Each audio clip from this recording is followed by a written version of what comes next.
আইসে দেশে corona, police পাইছে ক্ষমতা, দেশ নেত্রী খালেদা জিয়া ধৈর্য ধৈরা রইছেন তিনি। ওরে বাংলার জনগণ শুন রে এখন শুন। এখানে আসলাম হলো আমি তারেক রহমানের ও দেশ নেত্রী খালেদা জিয়ার কিছু গান আমি তাদের হিস্টোরি করছি গানের মাধ্যমে। একটা মেমোরি আমি তারেক রহমানের হাতে পৌঁছানোর জন্য আসলে আমি ভালোবাসি। তারপরে আমি আওয়ামী লীগের হাতে অনেক মাইর দিয়ে খাইছি, অনেক অত্যাচার করছে। আমার যখন ব্যবসা করি আমার ব্যবসা বন্ধ করে দিচ্ছি ওরা, ব্যবসা বন্ধ করে এখন আমার ব্যবসা বন্ধ।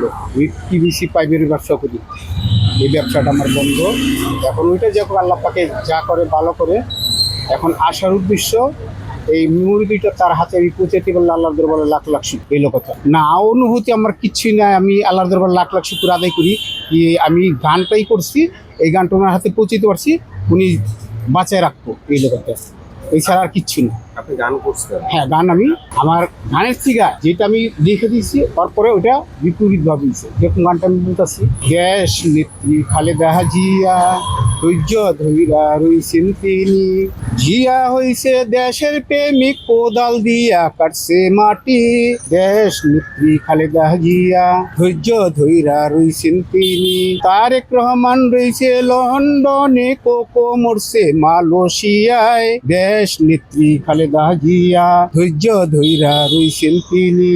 শেখ হাসিনার আদালতে ক্যান্টনমেন্টের বাড়ি সারে তখন তিনি, দেশ নেত্রী খালেদা জিয়া ধৈর্য ধৈরা রইছেন তিনি। আমি বার্তা দিতে চাই, আমি এই যে গানগুলো যে এটা আমি যেভাবে এখন কইলাম, কিন্তু গানের মাধ্যমে অন্যভাবে আসছে। হ্যাঁ, আমি এই মেমোরির দুইটা এর হাতে পৌঁছে চলে যান, এই গানগুলো বাইচা থাকে, তারপর হিস্টোরির গান বাইচা যেন থাকে, এইটি ওনারা আল্লাহ বাচ্চা রাখতো, গানগুলো যেন বেঁচে থাকে। এই খবরের মাধ্যমে কিছু গানটা করে